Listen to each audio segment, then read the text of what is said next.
The truth is this: if you're willing to pay the price and you're willing to do the work and you're willing to take the time, if you're pursuing anything outside of the norm, you can make it here in America.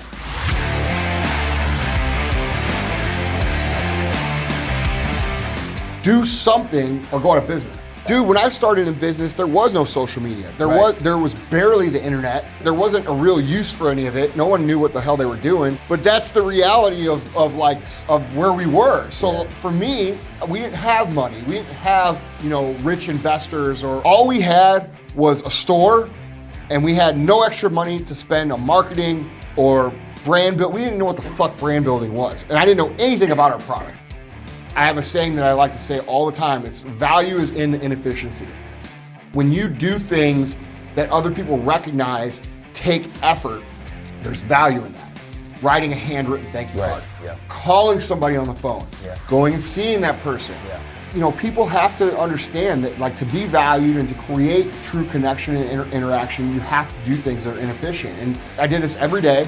I would literally get out in my car, I would drive up and down the streets of Springfield, Missouri, walk into places. We opened up this business. This is what we do. If you ever need our services, please come see us. I did that for literally years, daily, up and down the street, until everybody knew who we were. You know what I'm saying? Okay, because that's what works.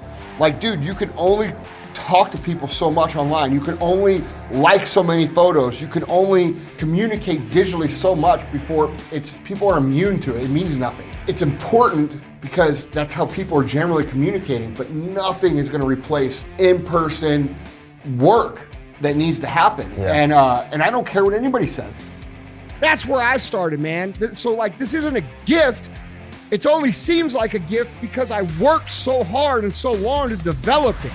And you guys have to do the same thing if you want to be great.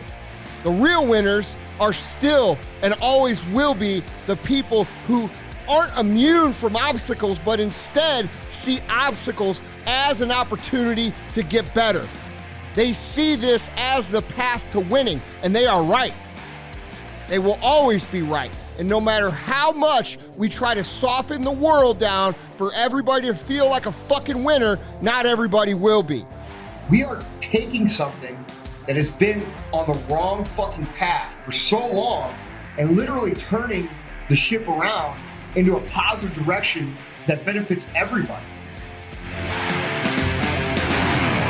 We're making history with what we're doing as a whole in the industry right now. And I'm not talking about just First Form.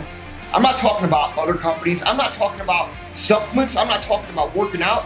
What I'm talking about is the mentality of picking each other up, doing the work together, making each other better, inspiring each other, and we're making it better. And that's something that I think everybody who's a part of what we do, everybody who's a part of our Instagram, our Facebook, likes a photo of any of ours, does anything, even in the smallest manner, to support us. It's all positive. And that's something that I think everybody should be really proud of in terms of that we're making history together.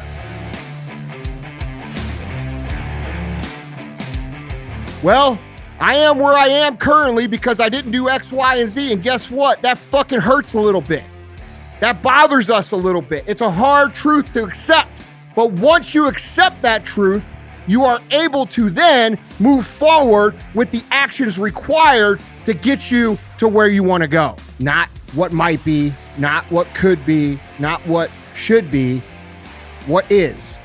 Okay? And we have to make decisions based upon what is, not what we wish it was. Now we have this ideology in America where the teachers are telling the kids that they cannot do anything in this country. You cannot achieve anything. You're not going to be successful. Doesn't matter how hard you try. It doesn't matter what you do. You're going to fucking fail. And dude, I think that's the biggest travesty and the biggest crock of shit that's going on in our world right now. Because we as adults should be encouraging these kids. We should be teaching these kids what is truly possible instead of squashing their dreams and squashing their mentality and squashing what they believe they're capable of before they even go out and try. For 10 years, I heard every person I know making fun of me. I heard every person I know telling me that I was wasting my time. you understand what it's like to have people tell you that you can't do it. And I'm going to tell you something, and this is the fucking truth. This is the reality. If you do the work consistently, if you invest in yourself consistently, surrounding yourself with positive inputs, and then executing positive outputs. And when I say positive outputs, I mean work. You can do this. You have a choice to make. You can either listen to what the world is going to tell you over and over and over again. People who listen to them are going to lose. People who win figure out reasons why they're going to make it. They understand that that's all fucking noise. They understand that that's all irrelevant. And what is relevant is what you do on a daily basis. And I guarantee you that if you take fucking inventory of your actions, they equal what you're getting. Period. And people who lose talk shit. And more importantly, they talk shit because they've accepted the idea that they can't win. So instead, they contribute to everybody else trying to become part of this group. At the end of the day, you can win if you choose to learn the things that you need to do and then fucking do them. And I don't care where you come from. That's reality. That's the shit nobody wants to admit, because admitting so means that you have to take responsibility for where you are currently. This is what winning is about. And at the end of the day, the world needs winners, because winners show the rest of the people what could be and realizes that they're living less than their potential, that they're achieving less than what they could, that they are less than what they are supposed to be. Every single time one of those people wakes up, you did a morally good deed by living your best life. The real problem is that everywhere we look at society, we celebrate victimhood. We are no longer celebrating people who put in the work. We are no longer celebrating people who overcome. Instead, we are celebrating people who have the saddest story. Instead of seeing life through the perspective of who's going to be the biggest winner of the losers, start being who's going to be the biggest winner. There's nobility in that. There is nobility in overcoming hardship. There is nobility in overcoming obstacles. There's nobility in creating a story that other people are inspired by.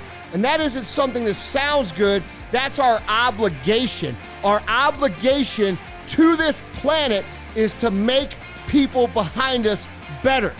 The truth is this: if you're willing to pay the price, and you're willing to do the work, and you're willing to take the time, and you're willing to consistently get up when you are knocked down over and over and over again, which is going to happen to you if you're pursuing anything outside of the norm, you can make it here in America.